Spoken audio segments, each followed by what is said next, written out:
Also, I'm from the mental health field, psychotherapeutical field, and there's a lot of information about trauma there. And it's a lot about healing trauma or nervous system regulation, which is a whole subject in itself. There's a difference between nervous system regulation and processing trauma. But there's no talk of repression. That's the thing. They speak about trauma, nervous system regulation, but it's no repression. And so what you have discovered after being for years with people's, people in front of you, and I discovered that too. Well, it's a result of trauma. Yeah, there's the trauma, there's the shock, there's the energy trapped in the system that needs to metabolize and release itself in awareness or EMDR or whatever method. Yes, but even if I process that and that energy of the shock releases, we have discovered that I'm still going to the aftermath of that, how I adapted to that situation. I adapted to avoid people being upset with me because I was shocked when somebody shouted at me. And so I adapted so trauma happened. So now there's a trauma response, fight, flight, freeze, or fawn. But in my experience is what we call trauma commands or repression commands. In my experience, I observe after doing your work, this thing like, well, be careful. I have to be careful. I have to be nice. I have to be good. The hold back, hide. Don't show this. This, from one angle, it's fawning. This is fawning. Freeze and fawn. So this is and I'm like, oh, I have to be careful. I need to be good. I have to, I'm operating like this. My I is not I as open, empty, aware presence. I as the trauma. Right. The repression. Yeah. Well, finish that thought. I was just going to say, but that's the thing is that most people don't know because the repression is repressed. And so they'll recognize awareness, thinking that they see the inside and outside as one, but then this programming is there. And I think that's where you're going. It's just so hidden. I'm going with that, and I'm going that there's not just trauma. You can process trauma. You can have some release, some shaking, something happening, and that it moves, and then that traumatic event is no longer harassing me. And I've seen that. I'm doing this. Yet I can still show up inauthentically, hiding, lying, staying small, and all of that. So, and that now is the repression I now. Repression I. So that's what I wanted to say, is that it's somehow revolutionary and not spoken. Although it's a lot of information about trauma, there's not much information that there's repression and trauma. You need to undo the repression after you process the trauma, or at the same time, Yes, I totally agree, obviously. Couple things I was going to say I wrote down. When you talked about how we've missed this, like in so many different ways, I don't think it's a coincidence. Like, I think that these paths and these worldviews were created by humans who didn't want to feel stuff.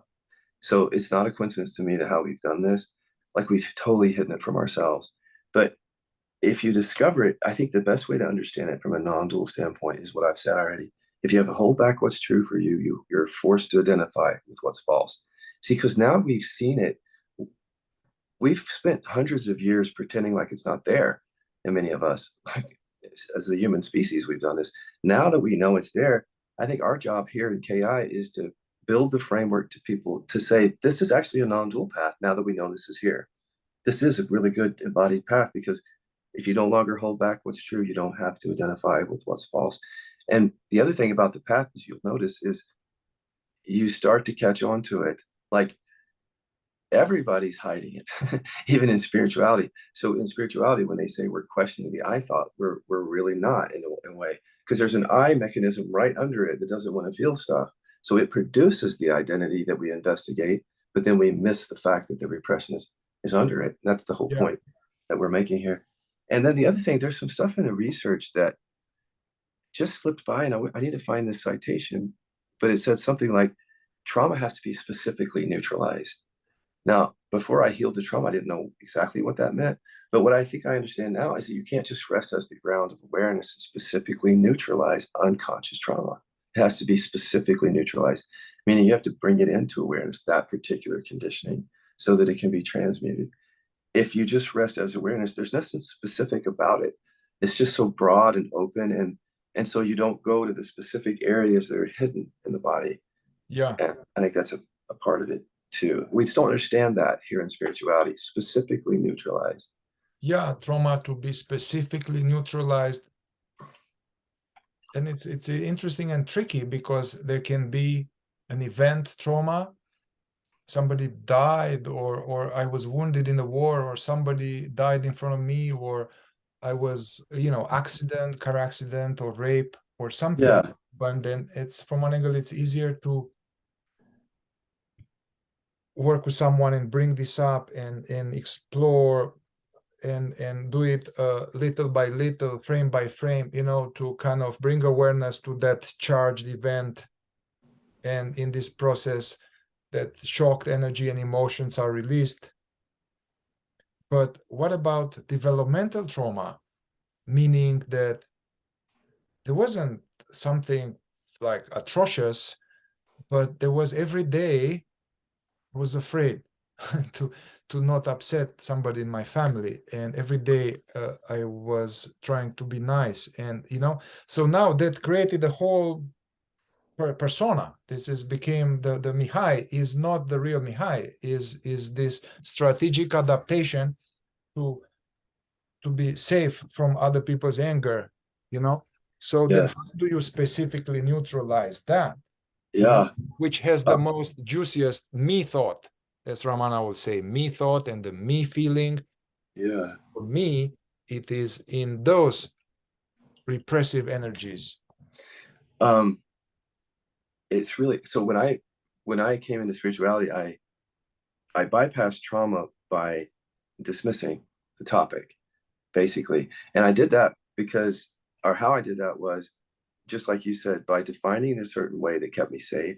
So the people that were molested, they had trauma, but I didn't, or something like that, until I understood developmental trauma. But what I've been saying to people in the spiritual path is that if you had unconscious parents, you have developmental trauma, and everybody has unconscious parents. So everybody has some element of developmental trauma.